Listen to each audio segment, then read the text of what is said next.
நான் ஏதோ ஃபேக்ட்ரி அப்படின்னாங்கன்னா ஏதோ ஒரு ஃபேக்ட்ரின்னு நினச்சேன். ஒரு ஊரை கட்டிவிட்டு ஃபேக்ட்ரிங்கிறாங்க. வேண்டாம் வெறுப்பா பிள்ளைய பெற்று காண்டாமிருகம்னு பேர் வச்ச கதையா என்ன பொழப்புது? நம்ம சைடில் சிம்பிளாக சொல்லணும்னா, நாய்க்குன்னு ஒரு வேலையும் இல்லை, உட்காந்து எந்திரிக்க ஏறம் இல்லை அப்படிங்கிறது மாதிரி. நாளைக்கு பார்த்துக்கலாம், வாழ்க்கையில் நாளைக்கு பார்த்துக்கலாம்னு சொல்ல ஒருத்தர் நாளைக்கு அதை பார்த்ததே கிடையாது.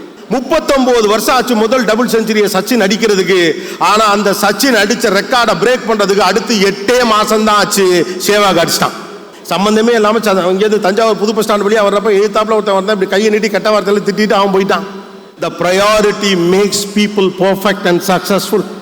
ஒரு மனிதன் தனக்கு செய்கிற மிகப்பெரிய துரோகம் என்ன தெரியுமா? தன்னை தானே நிராகரித்துக் கொள்வது.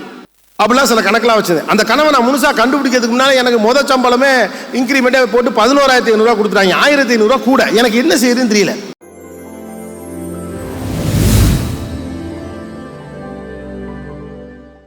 அடுத்ததா அவங்க எல்லாரையுமே உற்சாகப்படுத்துறதுக்காக அருமையான மோட்டிவேஷனல் ஸ்பீக்கர், இவர் ஒரு எழுத்தாளர், ஒரு பத்திரிகையாளர், நல்ல சிந்தனையாளர், மிகச்சிறந்த பேச்சாளர். உலகம் முழுக்க இருக்கிற தமிழர்களில் பெரும்பான்மையானவர்கள் இவர்களுடைய ரசிகர்கள் என்று சொல்வதில் எனக்கு ஒரு மிகப்பெரிய பெருமை. நம்ம திறப்பு விழாவிற்காக சிறப்பு பேச்சாளராக வருகை புரிந்திருக்கிறார் அன்பு அண்ணன் திரு கோபிநாத் அவர்கள். ஒரு பலத்த கைத்தட்டல் செய்யலாம்.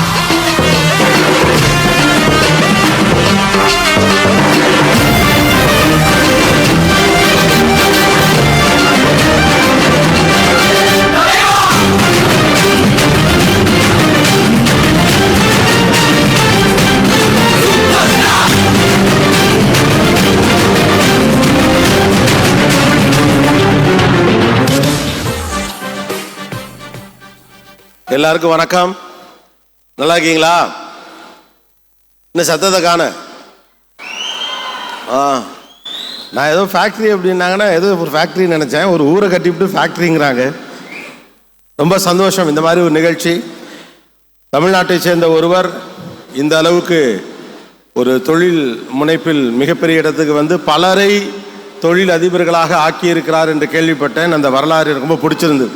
சக்ஸஸோட பெரிய சக்ஸஸே என்ன அப்படின்னா, தன்னை மாதிரி சக்ஸஸ்ஃபுல்லான பீப்புளை உருவாக்குறது தான். அதுதான் சக்ஸஸ். நாம் சம்பாதிச்சு நாம் ஜெயிக்கிறது மட்டும் இல்லை சக்ஸஸ். தன்னை போல பிறரை உருவாக்கும் தகைமை யாருக்கு இருக்கிறதோ அதுதான் மிகச்சிறந்த தலைமை பண்பு. எனக்கு தகவல்கள்லாம் சொன்னாங்க, என்னென்னலாம் பண்ணியிருக்காங்க இந்த நிறுவனம் அரவிந்த் செராமிக், அனுஜ் டைல்ஸ் அப்படின்னு. ரொம்ப மகிழ்ச்சியாக இருந்தது. ஒரு சிறிய அளவிலே தொடங்கப்பட்டு இன்றைக்கு இவ்வளோ பெரிய இடத்துக்கு சொந்தமாக தயாரிப்பு நிறுவனத்தை தொடங்கி அதை அதுவும் இந்த மாதிரியான பகுதிகளுக்கு அதை கொண்டு வருவதன் மூலமாக நிறைய பேருக்கு வேலை வாய்ப்புகளை உருவாக்க முடியும் என்பதும் கூடுதலாக மகிழ்ச்சி தரக்கூடிய ஒன்று. ஓகே, என்ன பேசுவோம்? யாரெல்லாம் இங்கே ஒரு 30 வயசுக்கு மேலே இருக்க ஆளுங்க? 30+. ஒருத்தர் 2 கையும் தூக்குறாரு. 60 வயசா? 30 வயசுக்கு கீழே யாராரு? ஓகே. ஆண்கள் யார்? என்ன ஒருத்தர் கை தூக்கல? எவ்வளவு பெண்கள்? ஓகே, அப்போ எல்லாரும் இருக்கிறாங்க. எல்லா ஏஜ் குரூப்லேயும் ஆட்கள் இருக்காங்க. அப்போ சில அடிப்படையான விஷயங்கள் குறித்து உங்களோடு பகிர்ந்து கொள்ளலாம் அப்படின்னு சொல்லிட்டு, சமீப காலமாக நான் பார்த்து கொண்டிருக்கக்கூடிய ஒரு விஷயம் என்ன அப்படின்னா, வாழ்க்கை குறித்து நமக்கு ஒரு அலுப்பு இருப்பதை பார்க்க முடிகிறது. ஒரு 20 வருஷத்துக்கு முன்னால இவ்வளவு அலுப்பு இருந்துச்சா வாழ்க்கையில்? இவ்வளவு எரிச்சல், சலிப்பு, என்னடா வாழ்க்கை இது, வேண்டாம் வெறுப்பா பிள்ளைய பெற்று காண்டாமிருகம்னு பேர் வச்ச கதையா என்ன பொழப்புது, என்ன வாழ்க்கை வாழ்கிறோம் அப்படிங்கிற மாதிரியான ஒரு குறையோடு இருக்கக்கூடிய ஒரு வாழ்க்கை இருப்பதை போலவே படுகிறது. நல்லா சம்பாரிச்சிருக்கவங்க, நல்ல வேலையில் இருக்கிறவங்க, சுமாரான வேலையில் இருக்கிறவங்க, சொந்தமாக தொழில் செய்கிறவங்க, நன்கு படிச்சிருக்கிறவங்க, நல்ல எக்ஸ்போஷர் இருக்கவங்க, சோஷியல் மீடியாவில் ரீல்ஸ் போடுறவங்க, டெலிவிஷனில் பிரபலமாக இருக்கவங்க, சினிமாவில் நல்ல இடத்துல இருக்கிறவங்க, ஒரு ஜாலியான ஃபேமிலி லைஃப்பில் இருக்கிறவங்க, நினச்ச பொண்ணை கல்யாணம் பண்ணவங்க, காதலிச்ச பொண்ணையே கல்யாணம் பண்ணவங்க, காதலிச்செல்லாம் முடிச்சுவிட்டு வேற ஒரு பொண்ணை கல்யாணம் பண்ணவங்க, இப்படி பல பேரும் இருந்தாலும் பலரும் என்னவோ ஒரு அலுப்போடு இருக்காங்க. என்ன லைஃப் இது? Life is not that much happening அப்படிங்கிற ஒரு ஃபீல் எல்லாருக்கும் இருக்குது. இதை விட பொருளாதாரத்தில் குறைவாக நாம் இருந்த காலகட்டத்தில், இந்த அளவுக்கு வசதி வாய்ப்புகள் இல்லாமல் இருந்த காலகட்டத்தில் கூட இவ்வளவு அலுப்பு இல்லை வாழ்க்கையில். ஏதோ கெடுக்கு ஓகே கஷ்டப்பட்டோம் போனோம்னாலும் கூட லைஃப் நல்லா இருந்த மாதிரி ஒரு ஃபீலிங் இருந்துச்சு. இப்போ எல்லோருக்கும் அலுப்பு இருப்பதற்கு என்ன காரணம்? அப்படி ஒரு குழப்பம் இருக்குது. நல்லா படிக்கிறோம், நல்ல மார்க் எடுக்கிறோம், நல்ல அம்மா அப்பா, நல்ல குடும்ப வாழ்க்கை, பெரிய அளவுக்கு சக்ஸஸ்ஃபுல்லாக சந்தோஷமாக தானே இருக்கணும். நாம் இந்த அளவுக்கு மகிழ்ச்சியாக இருக்கணுமோ அந்த அளவுக்கு மகிழ்ச்சியாக இருக்கணும்னு நினைக்கிறீங்களா? இங்கே எவ்வளோ பேர் மகிழ்ச்சியாக இருக்கிறீர்கள்? எவ்வளோ பேர் மகிழ்ச்சியாக இருக்கிறீர்கள்? 5-6 பேர் கை தூக்குறாங்க. அதில் பரவாயில்ல, அவர் குமார் சார் கை தூக்குறாரு, ரொம்ப சந்தோஷம். நீங்க மகிழ்ச்சியா தான் இருக்கணும். ஏன்னா நிறைய மகிழ்ச்சியானால உருவாக்கிட்டீங்க, அதனால சந்தோஷமா இருக்கீங்க. அப்ப எல்லாம் இருந்தும் கூட நமக்கு மகிழ்ச்சி குறைவாக இருப்பதற்கான காரணம் என்னன்னா, வாழ்க்கையில நமக்கு நம்ம மேல ஒரு கோபம் இருந்து கொண்டே இருக்கிறது. நான் என்னுடைய பெஸ்டர் வெர்ஷனாக இருக்கிறேனா இல்லையா அப்படின்னு ஒரு குழப்பம் என்கிட்ட இருந்திருக்கு. நான் இப்படி இருக்கணும்னு ஆசைப்படுறேன், ஆனா அப்படி இல்லை. என்னால் இப்படி எல்லாம் இருந்து கொள்ள முடியும், ஆனால் அப்படி இருக்க முடியவில்லை. எல்லாம் இருந்தும் நமக்கு ஒரு மகிழ்ச்சி இல்லாம இருக்கு, ஒரு சின்ன வெறுப்பு நிலை இருப்பதாக இருக்கு. அதுக்கு என்ன காரணம் அப்படின்னு ஆழமாக நீங்கள் யோசிச்சு பார்த்தோம்னா, we always wanted to be our better version. நான் இப்போ எப்படி இருக்கிறனோ அப்படி இல்லை, நான் இன்னொரு மாதிரி இருப்பதற்கு ஆசைப்படுகிறேன். ஏன் இன்னொரு மாதிரி இருக்கிறதுக்கு ஆசைப்படுறேன்? ஆசையினால மட்டுமா? ஆசையினால மட்டும் இல்லை, எனக்கு வேறொரு மாதிரி இருப்பதற்கான தகுதி இருக்கிறது என்று எனக்கு தெரிகிறது. என்னால் இவ்வளவு நேரம் பணி செய்ய முடியும், என்னால் வாழ்க்கையை இப்படி திட்டமிட முடியும், என்னால் தினந்தோறும் காலை சீக்கிரமாக எழ முடியும், என்னால் தினந்தோறும் எக்ஸசைஸ் பண்ண முடியும், என்னால் தினந்தோறும் நன்கு படிக்க முடியும், என்னால் அடுத்தவருக்கு உபகாரமாக இருக்க முடியும், என்னால் கெட்ட பழக்கங்களை கைவிட முடியும், என்னால் ஒரு பெரிய ஆளாக வளர்ந்து இந்த சமூகத்திற்கு உரிய தேவையான விஷயங்களை செய்து தருவதற்கான நிலைமையை உருவாக்க முடியும். இதெல்லாம் என்னால் முடியும். ஒரு காலகட்டத்தில் பார்த்தீங்கன்னா எல்லாருக்கும் எல்லாம் முடியாது. அவர் பாட்டுக்கு ஊரில் ஏதோ ஒரு மூலையில் இருக்காப்புல, அவரால் அதிகபட்சம் முடிஞ்சதுன்னு ஒன்று இருக்கும், அந்த குடும்பத்தை காப்பாற்றுறதை தாண்டி அவரால் பெருசாக ஒன்றும் பண்ண முடியாதுங்கிற கண்டிஷனில் இருப்பார். ஆனால் இன்னைக்கு எக்ஸ்போஷர் அதிகமாக இருக்குது, வாய்ப்பு அதிகமாகிறப்ப என்ன இருக்குன்னா, என்னாலே முடியும் ஆனால் நான் பண்ணாமல் இருக்கேன். இதுதான் பிரச்சனை. இப்போ இந்த கோபத்தை எப்படி வெளிக்காட்டுறதுன்னு தெரியாமல் தான் சம்பந்தம் இல்லாமல் கண்டவன்ட்டே கோபத்தை வெளிப்படுத்தும். கோபம்ங்கிற ஒரு குணம் வெளியிலிருந்து வரக்கூடிய சூழல்களால் உங்களுக்கு வரக்கூடியதல்ல. உங்களுக்கு உங்கள் மீது இருக்கும் கோபம் தான் அடுத்தவர் மீது கோபமாக வெளிப்படுகிறது. சம்பந்தம் இல்லாமல் ஒருத்தர் ஃபோன் பண்ணி நீங்கள் யாருன்னு தெரியாது, அது அவருடைய வேலை, உங்களுக்கு லோன் வேணுமான்னு ஒருத்தர் கேட்குறாரு. இல்லைங்க வேணான்ட்டு ஃபோனை வச்சிட வேண்டியதானே. இங்கே எத்தனை பேர் இப்படி வைப்பீங்க? நான் யார், உனக்கு என் நம்பர் யார் கொடுத்தா, என்ன டேட்டா பேஸ்லேருந்து எடுத்த, என்னுடைய பொருளாதாரம் தெரியுமா, நான் யார் தெரியுமா, தஞ்சாவூர் பஸ் ஸ்டாண்டில் நான் போய் நின்னா டீ கடையெல்லாம் பயம் கூப்பிடுவாங்க தெரியுமா, இப்போ டீ கடையில் இருக்கலாம் பயந்தா என்ன, பயப்படாட்டி என்ன. அப்போ என்னென்னு கேட்டால் ஒரு கோபம் இருக்குது, அது அவங்க மேலே உங்களுக்கு கோபம் கிடையாது, உங்களுக்கு உங்கள் மேலே கோபம் இருக்குது. இந்த தலைமுறையுடைய மிக முக்கியமான சிக்கல் என்னன்னா, எந்த அளவுக்கு நான் தகுதியானவனாக இருக்கிறேனோ அந்த அளவுக்கு தேவைப்படக்கூடிய அவுட்புட்டை என்னால் கொடுக்க முடியல, அல்லது நான் கொடுக்கல அப்படிங்கிற ஒரு கோபம் நம்ம மேலே இருக்குது. Trying to be the better version, this biggest challenge. ஏன் நம்மளால நம்முடைய பெட்டர் வெர்ஷனாக இருக்க முடியல? வாய்ப்புகள் இல்லாத போது நம்முடைய பெட்டர் வெர்ஷனாக இருக்க முடியாது என்பது வேறு. நான் எப்படியெல்லாம் இருக்க வேண்டுமோ அப்படியெல்லாம் இருக்க முடியாமல் போவதற்கு தேவைப்படக்கூடிய தோதுகள் இல்லாத, சௌகரியங்கள் இல்லாத காலகட்டம் என்பது வேறு. ஆனால் அந்த சௌகரியம் எல்லாம் இருந்தும் நம்மால் ஏன் இருக்க முடியவில்லை அப்படின்னா, நம்ம நேரம் நம்ம கையில் இல்லை. அதான் முக்கியம். நம்ம நேரம் நம்ம கையில் இல்லை. நாம பணம் காசு அப்படின்னு நம்ம நினைக்கிறது எதை நினைக்கிறோம்னா, பேங்க் பேலன்ஸு, நம்மகிட்ட என்ன சொத்து பத்து இருக்குது, அசையும் சொத்துக்கள் என்ன, அசையா சொத்துக்கள் என்ன, மாமனாருடைய எவ்வளோ பணக்காரனா இருக்காங்க, மச்சனை கடன் கேட்டா உடனே கொடுத்துருவாரா, கொண்டாட்டிக்கிட்ட எவ்வளவு நகை இருக்குது, இதெல்லாம் வச்சு நம்ம முடிவு போட்டோம் நம்ம பணக்காரனா இல்லையான்னு. இந்த காலகட்டத்தில் டைம் இஸ் மணி. பணம் என்பது நேரம் மட்டும்தான். நேரம் தான் உலகத்தின் ஆகப்பெரிய பணம். வால் ஸ்ட்ரீட், அமெரிக்காவுடைய வால் ஸ்ட்ரீட்டை டிசைன் பண்ண ஒருத்தர் இந்திய வம்சாவளி அப்படின்னு சொல்லுவாங்க. அவர் ஒன்று சொல்றாரு, speed is the god and time is the evil அப்படின்னு சொல்றான். எல்லாத்தையும் நீங்கள் வேகமாக செஞ்சாங்க, ஆனால் எதையுமே செய்ய நேரம் இருக்காது. நம்ம ஸ்டைலில் சிம்பிளாக சொல்லணும்னா, நாய்க்குன்னு ஒரு வேலையும் இல்லை, உட்காந்து இருந்திருக்க ஏறம் இல்லை அப்படிங்கிறது மாதிரி. அது பார்த்துக்கலாம் இல்லையா? கிடுக்குன்னு ஓடிப்போம், அங்கே போய் உட்காந்துரும், திரும்ப ஓடியாந்து இங்கே உட்காந்துரும், அப்புறம் மறுபடியும் அதே இடத்துக்கு போய் உட்காந்துரும். இதுக்கு எதுக்குடா பறித்து முட்டை குடோன்லேயே இருந்திருக்கலாமே அப்படிங்கிற மாதிரி. என்ன செய்யறதுன்னு தெரியாது, ஆனால் என்னமோ செய்யணும்னு நாய்க்கு தோணும். நாய்க்கு ரிசோர்ஸ் கிடையாது, என்ன செய்யறதுன்னு தெரியாது. ஆனால் என்ன செய்யணும்னு தெரிஞ்சு நம்ம இங்கேருந்து அங்கே ஓடி போயிட்டு அங்கேருந்து இங்கே ஓடியாந்து உட்காந்துக்கிட்டு இருக்கிறதான காரணம் என்ன அப்படின்னு கேட்டால், உங்கள் டைம் உங்கள் கண்ட்ரோலில் இல்லை, நம்மகிட்ட ஃபோக்கஸ் இல்லை. உங்கள் நேரத்தை பிடுங்கி தின்பது தான் இந்த உலகத்துடைய ஆகப்பெரிய அரசியல். ஏன்னா பெருநிறுவனங்களுக்கு தெரியும், உங்களை இயக்கக்கூடிய பெரிய பெரிய கம்பெனிகளுக்கெல்லாம் தெரியும், நேரம் தான் உங்களுடைய பணம், அவங்களுடைய பணம்னு தெரியும். ரைட்டு தானே?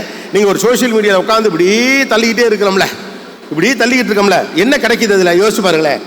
அதாவது முன்னாலாம் பார்த்தீங்கன்னா 1 மணி நேரம் வீடியோ போட்டாங்க, அப்புறம் அரை மணி நேரம், 12 நிமிஷம் 15 நிமிஷம், இப்போலாம் ஷார்ட்ஸ் தான். 1 நிமிஷத்துக்குள்ள பார்த்தா பாருங்கிறான், 30 செகண்ட்லேயே பாதி தான் பார்க்குறானுங்க. 5 நாள் கிரிக்கெட் மேட்ச் பார்த்த சமூகம் இது. வாரம் முழுக்க லீவ் பண்ணுவாங்க. ஆஸ்திரேலியாவில் மேட்ச் நடக்குது, இங்கே காலையில் இருந்துச்சு பல்லு விலைக்கு 90 வச்சு டீ எல்லாம் ஃப்ளாஸ்கில் வாங்கி வச்சுக்கிட்டு உட்காந்து 5 நாள் 150 பாலுக்கு 6 ரன் அடிப்பாங்க. அதை உட்காந்து பொறுமையாக பார்த்த ஊர். அதுக்காக அப்படி வேஸ்ட் பண்ணுங்க டயத்தை நான் சொல்ல. அதுக்கப்புறம் ஒன் டே மேட்ச் வந்துச்சு, 50 ஓவருக்கு ஆட ஆரம்பிச்சாங்க, 60 ஓவருக்கு ஆட ஆரம்பிச்சாங்க. அடுத்து 2020 வந்த பிறகு என்னன்னு கேட்டால், எல்லா பாலும் 6 அடிக்கணுங்கிறாங்க. ஒரு பாலை ஒருத்த விட்டுட்டான், ஓ மை காட், என்ன அவுட் ஆகிட்டானா, என்ன இருக்கத்தானே போகிறான். இப்போ அதையும் சுருக்கிட்டாங்க. அந்த 2020 பார்க்குறதில்ல, கடைசி 5 ஓவர் மட்டும் பார்க்குறது. ஏன்னா அப்போ தானே தெரியுது. அதுவும் இப்போ பார்க்குறதில்ல, 3 நிமிஷம் ஹைலைட்ஸ், அது மட்டும் பார்த்தா போதும். அதுவும் பிடிக்கல, அந்த 6 ஷாட் மட்டும் பார்த்தா போதும், எவனா ஃபார்வர்ட் பண்ணுங்கடா போதும் அப்படிங்கிறோம். அப்போ மீதி நேரம்லாம் எங்கே போச்சு, என்ன பண்ணுறீங்க? ஆக்சுவலாக நமக்குலாம் நேரம் நிறையா இருக்கணும் இல்லையா? இங்கேருந்து தஞ்சாவூருக்கு போகிறதுக்கு ஆக வேண்டிய நேரம் பாதிக்கை விட குறைஞ்சி போச்சு. ரைட்டு தானே? இங்கிருந்து ஒரு லெட்டர் மூலமாக ஒரு தகவலை ஒருத்தருக்கு நீங்கள் சொல்லி அனுப்பி 3 நாள் கழிச்சு அவர்கிட்ட போய் அவர் அதை பார்த்து திரும்பலுக்கு உங்களுக்கு சொல்கிறதுக்கு 3 நாள் ஆனது. டபக்குன்னு இங்கேருந்து போயிடுச்சு. ஐ எம் டையிங் அப்படின்னு வாட்ஸ்அப்பில் சொல்லிட்டு செத்த போட்டாவே அப்படியே செல்ஃபி எடுத்து செத்து போயிடறாங்க. அவ்வளோ ஃபாஸ்ட்டாக இருக்கும். அப்போ இந்த கம்யூனிகேஷன் மேக் யூ க்ளோஸர். ஏன் உங்களுக்கு டைம் இல்லை? யோசிச்சு பாருங்க. உங்கள் தாய் தந்தைக்கு இருந்த நேரத்தை விட உங்களுக்கு அதிகமான நேரம் இருக்கணும். ஒரு பள்ளிக்கூடத்திற்கு ஒரு பிள்ளை செல்வதற்கு 1 மணி நேரம் ஆன இடத்துல பள்ளிக்கூடத்துக்கு போகிறதுக்கு எனக்கு பஸ் கொடுத்தாச்சு, ட்ரெயின் கொடுத்தாச்சு. அப்போ பள்ளிக்கூடங்கள்லாம் உள்ளே வந்தாச்சு, சிறு சிறு கிராமங்களே பெரிய அளவுக்கு பள்ளிக்கூடங்கள் வந்தாச்சு. அப்போ பள்ளிக்கூடம் போகிறதுக்கான நேரம் குறைஞ்சி போச்சு. ஆனால் செய்கிறதுக்கு எதுவுமே நேரம் இல்லை. ஏன் யோசிச்சு பாருங்கள், நம்ம பிஸியாக இருக்கேன். இதுதான் நம்மளை பற்றி நாமளே ஏமாற்றிட்டு இருக்கோம். யாருக்குமே டைம் இல்லை, எதுக்குமே டைம் இல்லை, நான் பிஸியாக இருக்கேன். இது ஒரு ஏமாத்து வேலை. இந்த பிஸ்னஸ் மேன் எல்லாருக்கும் ஒரு பெரிய சிக்கல் இருக்காம பிஸி மேன் அப்படிம்பாங்க. பிஸி மேன்னா என்ன அர்த்தம் அப்படின்னா, பொண்டாட்டிகிட்ட மூஞ்சி கொடுத்து பேசக்கூடாது, பிள்ளைகிட்ட சிரிச்சு பேசக்கூடாது, எப்போது கடுகடுன்னு இருக்கும், கடுப்பாகவே இருக்கணும், அவர் ரொம்ப பயங்கரமானவர் அப்படின்னு ஊருக்குள்ள ஒரு பேர் இருக்கணும். அப்படி வந்து அவருக்கு பேர் பிஸ்னஸ் மேன். அவர் நார்மலான மனுஷன் மாதிரி சிரிக்கவே கூடாது. ஏன் பிஸ்னஸில் டைமே இல்லை? முன்ன விட இப்போ ஈஸி தானே, டெக்னாலஜி வந்துருச்சு, கம்ப்யூட்டர் வந்துருச்சு, இன்டர்நெட் வந்துருச்சு, communication is very much easily possible, transportation so much is available, எல்லாம் இருந்துச்சுல. அப்படிதான் வந்த பிறகு மறுபடியும் உங்களுக்கு நேரம் பத்தலை அப்படின்னா நேரத்தை நம்ம மேனேஜ் பண்ணலை, அதான் பிரச்சனை. பிஸியாக இருக்கிறது ஒரு ஸ்டேட்டஸ் நம்ம எல்லாருமே நினச்சிக்கிறோம். பெரியவங்களாவது அப்படி இருந்தால் பரவாயில்ல, அவங்களுக்கு 1008 வேலை இருக்குது. சும்மா இருக்கவனும் பிஸியாக இருக்கேன் அப்படின்னு சொன்னால் தான் மதிப்பாங்க அப்படின்னு நம்ம நினைக்கிறோம். பிஸியாக இருக்கிற என்ன தெரியுமா, எதையுமே செய்ய எனக்கு நேரம் இல்லைன்னு சொல்றதுக்கு பேர் பிஸியாக இருக்கிறது இல்லை. யார் ஒருவருக்கு எல்லாவற்றையும் செய்ய நேரம் இருக்கிறதோ அவர்தான் பிஸியானவர். எதையுமே செய்ய நேரம் இல்லாதவர் பொறுப்பற்றவர். நாமெல்லாம் பொறுப்பு இல்லாதவனா இருந்துக்கிட்டு பிஸியாக இருக்கேன்னு ஒரு பேரை சொல்லிக்கிட்டே இருக்கோம். Because we don't have focus. நம்ம பெட்டர் வெர்ஷனாக இருக்க முடியாமல் போகிறதுக்கான காரணம் என்ன அப்படின்னு கேட்டால், அவைலபிலிட்டிக்கு அடிமையாகி கிடப்பது தான். அவைலபிலிட்டியை பயன்படுத்துவது கிடையாது. செல்ஃபோன் அவைலபிலிட்டி பயன்படுத்துகிறோமா, அடிமையாக இருக்குமா? இன்டர்நெட் அவைலபிலிட்டி பயன்படுத்துகிறோமா, அடிமையாக இருக்குமா? ஃபெசிலிட்டி அவைலபிலிட்டி அதை பயன்படுத்துகிறோமா, இல்லை அதுக்கு அடிமையாக இருக்கிறோமா? நியாயப்படி பார்த்தா 30-40% ஆஃப் டைம் நமக்கு சேவிங் ஆயிருக்கு. அப்போ இந்த டயத்தெல்லாம் யார் திருடி திங்கிறா அப்படின்னு ஒரு கணக்கு எடுத்து யோசிச்சு பாருங்க. எல்லாமே டைம் தான். நீங்கள் மட்டும் சோஷியல் மீடியாலெல்லாம் போயிட்டு உட்காந்து நான் சோஷியல் மீடியாக்கு அகைன்ஸ்ட்லாம் கிடையாது, பழையெல்லாம் ஒன்றும் கிடையாது, எல்லா டெக்னாலஜியும் மிக சரியாக பயன்படுத்தணும் அப்படின்னு நினைக்கக்கூடிய ஒரு ஆள் தான் நானும். சோஷியல் மீடியாலாம் இருக்கேன், இல்லையெல்லாம் சொல்லலை. ஆனால் ஒவ்வொன்றுக்குமான காரணங்களையும் நீங்கள் வைத்திருக்கிறீர்களா? அதிகாலையிலே நீங்கள் எழுந்து உட்காருகிற போது இந்த நாள் எதற்காக என்று உங்களால் முடிவு செய்ய முடியாது என்று போனால் அந்த நாள் அவுட், அவ்வளோதான். வாழ்க்கையில் ஒரு ஒரு இக்கிகாயின்னு ஒரு தத்துவம், ஜப்பானிய வாழ்க்கை முறை தத்துவம்னு சொல்லுது, துடித்து எழுந்து உட்காருவதற்கென்று ஒரு காரணம் வேண்டும் அப்படின்னு. நம்ம எந்திரிச்சு உட்காரே அசட்டையாக உட்காரதுக்கான காரணம் என்ன யோசிச்சு பாருங்க. ஏன்னா என்ன பண்ணுறதுன்னு தெரியல. நிறைய பேர் என்ன பண்ணிக்கிட்டே இருக்கோம், நேரம் இருக்குன்னு நமக்கு உள்ளுக்குள்ளே தெரியுது, அதனால தான் பல விஷயத்தை ஒத்தி போட்டுக்கிட்டே இருக்கோம். லைஃப்பில் செய்யவே கூடாத ஒரு விஷயம் டைம் மேனேஜ்மெண்ட்டில் நீங்கள் காப்பாற்றிக்கன்னு நினச்சிங்கன்னா அது என்ன வேலையாக இருந்தாலும் சேர்த்தான் அப்போயே செஞ்சுருங்க. எப்போயா இருந்தாலும் நீங்கள் செய்ய போகிறீங்கன்னா செய்ய வேண்டியது செய்யுங்க. எல்லாத்தையும் ஒரு செஞ்சு முடிச்சு போட்ட பிறகு உங்களுக்கு மொத்தமாக ஒரு 4 மணி நேரம் கிடைக்கும்ல, அதில் வேறு ஒன்று செய்யலாம். இப்போ என்ன கணக்குன்னு கேட்டால், என்கிட்ட 4 மணி நேரம் இருக்குது, செய்கிறதுக்கு 3 வேலை தான் இருக்குது. அந்த மொத்தம் 3 வேலைக்கும் 7 நிமிஷம் தான் தேவை. 4 பேருக்கு ஃபோன் பண்ணணும், 2 கணக்கு எடுத்து எழுதுனா அதை எல்லாத்தையும் எழுதி முடிச்சுட்டேன்னு ஒரு கணக்கு எழுதணும், அவ்வளவுதான். இதை நமக்கு வேலை கம்மியாக இருக்குன்னு நமக்கு சொல்லிக்க மனசு இல்லை. அப்போ என்ன பண்ணுறோம், நேரத்தை இழுக்கிறோம். சில பேர்லாம் கவனிச்சிங்களா இல்லையா, என்னத்தை இப்போ போனோம் அப்புறமா இப்போ வந்துட்டு கிளம்பி வருவாங்க ஆஃபீஸுக்கு. நான் சொல்ல புரியுதா இல்லையா, இன்னைக்கு கக்கூசில் போய் உட்காந்து அது ஒரு 10 நிமிஷம், இது எதுக்கு சரியாக வந்த மாதிரி தெரியல, போகிற வழியில் பார்த்துக்கலான்னு போகிற வழியெல்லாம் நெளிஞ்சிக்கிட்டே வருவாங்க. அந்த லெவலுக்கு தன்னுடைய வாழ்க்கையை ஒத்தி போடுறவங்களாம் இருக்காங்க. த மோஸ்ட் இம்பார்ட்டன்ட் திங் எதுவாக இருந்தாலும் வாழ்க்கையில் நீங்கள் வளரும்னு நினச்சிங்கன்னா ஒத்தி போடாது. எதுனாலும் சரிதான், ஒத்தி போடாது. மனசில் பட்டுச்சா பேசிடுங்க, தப்புன்னு தெரிஞ்சா கேட்டுருங்க, ஏதோ சந்தேகமாக இருக்கா பேசிடுங்க. லைஃப்பில் எதை எல்லாத்தையும் அந்தந்த நேரத்தில் செய்யணுமோ அதாவது அந்த நேரத்தில் யாரால் உங்களால் செய்ய முடிஞ்சிருச்சோ அவர்கள் மிகப்பெரிய வெற்றியாளராக இருக்கிறாங்க. நம்ம எப்போது என்ன பண்ணோம்னா, இப்போ இருக்கக்கூடிய டிஸ்கம்ஃபர்ட்டை பற்றி பேசுகிறோம். இன்னைக்கு உங்களுடைய வாழ்க்கையில் ஒரு சின்ன டிஸ்கம்ஃபர்ட்டை பேச நீங்கள் ரெடியாக இல்லைன்னா நாளைக்கு உங்களால் கண்ட்ரோலே பண்ண முடியாத மிகப்பெரிய டிஸ்கம்ஃபர்ட் உங்களுக்கு வரும். மனுஷன் எப்போதுமே இப்போ சந்தோஷமாக இருக்குன்னு பார்க்குறான். நான் இப்போ கஷ்டப்பட்டு நாளைக்கு சந்தோஷமாக இருக்குன்னு சொல்கிற ஆள் கிடையாது. இப்போ தேவையான அளவுக்கு கஷ்டப்பட்டுட்டு எப்போது சந்தோஷமாக இருக்கிறதுக்கு என்ன ஏற்பாடோ அதை செய்யுங்க. That's called the plan of life. வாழ்க்கையினுடைய திட்டம் என்பது அப்படி தான் இருக்கணும். எப்பெல்லாம் சின்ன சின்ன டிஸ்கம்ஃபர்ட் வருதோ அதை கடந்து போகிறதுக்கு தயாராக இருக்கக்கூடிய மனிதர்களால் தான் பெரிய அளவுக்கு வரக்கூடிய டிஸ்கம்ஃபர்ட்டை எதிர்கொள்வதற்கான துணிச்சல் வருது. அப்போ ரொம்ப முக்கியமான விஷயம், இன்றிலிருந்து முடிவெடுங்கள். Trying to your better version of yourself. இதுங்கிறது சென்னையில் இருக்கவங்களுக்கு தெரியுற மாதிரியே தஞ்சாவூரில் இருக்கவங்களுக்கு தெரியும், இந்த கிராமத்தில் இருக்கவங்களுக்கு தெரியும், இப்போ இங்கே உட்காந்துருக்கவங்களுக்கு தெரியும். இப்போயே நான் பேசிட்டு இருக்கிறது எத்தனை பேர் ஃபேஸ்புக்கில் லைவ் பண்ணிட்டு இருக்கேன்னு தெரியாது. அமெரிக்காவில் உட்காந்துட்டு ஏதோ ஒரு இடத்துல அண்ணன் பேசிக்கிட்டு இருக்கேன் அப்படி உட்காந்து பார்த்துட்டு இருக்கான வாய்ப்பு இருக்குது. அப்போ the world becomes so small. So என்னால் முடியும் உன்னால் முடியாதுங்கிறது இங்கே பிரச்சனை கிடையாது. நான் செய்யணும்னு நினைக்கிறவன் செய்ய முடியலேன்னு தன்னை பற்றியே கவலைப்படுறவன் 2 பேர் தான் இப்போ இருக்கான். திறமசாலி இல்லாதவன் ஒருத்தன் கிடையவே கிடையாது. இப்போ செய்ய விருப்பப்படுறவன் செய்ய விருப்பப்படாதவன் 2 ஆள் தான். நீங்கள் செய்யணும்னு நினச்சா செய்யலாம், செய்ய விருப்பம் இல்லைன்னா செய்யாமல் போகலாம், இவ்வளவு தான். அதனால் இனிமேல் நீங்கள் இந்த பழைய கதையெல்லாம் பேச முடியாது. அவர் பணக்காரர், அவருக்கு ஏற்கனவே சொத்து பத்து இருக்கிறது, அவருக்கு நிறைய பணம் காசு கொடுக்குறாங்க, அவருக்கு ராசி, அவருக்கு வந்து என்ன சுக்கிர 8வது இடத்துல பார்க்குறான், செவ்வாய் 16வது இடத்துல பார்க்குறான். எனக்கு தெரிஞ்ச ஜோசியக்காரர் சொன்னார், எனக்கு சூனியம் வச்சு விட்டாங்க. நீ எந்த பேய் கதையும் சொல்ல முடியாது. There are 2 people here. People those who want to make history, people those who want to read history. வரலாற்றை உருவாக்க விரும்புகிறவர்கள், வரலாற்றை படிக்க விரும்புகிறவர்கள் 2 பேர் தான். நீங்கள் வரலாற்றை உருவாக்க போகிறீர்களா, வரலாற்றை படிக்க போகிறீர்களா, அவ்வளவுதான். அப்போ முக்கியமான விஷயம் எதுவாக இருந்தாலும் ஒத்தி போடாதீர்கள். அது அலுவலக பணியாக இருந்தாலும் சரி, அடுத்தவங்கள்ட்ட பேசுறதா இருந்தாலும் சரி. நம்ம வீடுகளில் இருக்கக்கூடிய பெரிய பிரச்சனை என்ன? ஒத்தி போடுறதுதான். நாளைக்கு பார்த்துக்குவோம். ஒரு பிரச்சனையிலிருந்து தப்பிப்பதற்கு முயற்சி செய்கிறவன் இருக்கான்ல, அவன் கடைசி வரைக்கும் தப்பிச்சுக்கிட்டு ஒரு பெரிய சிக்கலில் போய் மாட்டிப்பான். சின்ன பிரச்சனையோ பெரிய பிரச்சனையோ உடனே அட்ரஸ் பண்ணுங்க. நமக்கு என்ன சிக்கலாம், இதை போய் கேட்டால் தப்பாயிருமா அப்படின்னு நினச்சிக்கிட்டே இருப்போம். நாளைக்கு பார்த்துக்கலாம். வாழ்க்கையில் நாளைக்கு பார்த்துக்கலாம்னு சொல்ற ஒருத்தர் நாளைக்கு அதை பார்த்ததே கிடையாது. ஏன்னா இன்னொரு நாள் வரத்தானே போகுது. நாளைக்கு பார்த்துக்கலாங்கிறவன் அதை நாளைக்கு பார்த்ததே கிடையாது. பார்க்கணும்னு நினைக்கிறவன் அதை அன்னைக்கே பார்த்துருவான், அன்னைக்கே சொல்லிடுவான், அன்னைக்கே செஞ்சிருவான். Don't do it. அவ்வளவுதான். மனசில் பட்டா பேசிடுங்க, டைம் இருந்தால் உடனே செஞ்சிருங்க. ரெண்டாவது ஒத்தி போடாது. இரண்டாவது, யாருடைய அங்கீகாரத்திற்காகவும் கவலைப்பட்டு காத்திருக்கார்கள். நிராகரிப்புக்கு பயப்படுவதுதான் நம்ம சமூகத்துடைய மிகப்பெரிய சிக்கல். அடுத்தவன் என்ன சொல்லிடுவானோ, இப்படி நான் செய்து ஒருவேளை தோற்று போய்விட்டால் எங்கள் அத்தை வீட்டில் என்ன சொல்லி விடுவார்கள், மாமா வீட்டில் என்ன சொல்லி விடுவார்கள், பக்கத்து பெஞ்சில் உட்கார்ந்திருக்கும் பரசுராமன் என்ன சொல்லி விடுவான், எதிர்த்த வீட்டுக்காரன் என்ன ஏளனம் செய்து விடுவான், பக்கத்து வீட்டுக்காரன் காரி உமிழ்ந்து விடுவான். இதை பற்றி உங்கள் கவலைப்பட்டீங்கன்னா உங்கள் எனர்ஜியை நீங்கள் அதுக்கு வேஸ்ட் பண்ணிடுவீங்க. மனுஷன்ட்ட ஒரு எனர்ஜி இருக்கு. அந்த எனர்ஜியை நீங்கள் எதுக்கு பயன்படுத்த போறீங்க அப்படிங்கிறது தான்.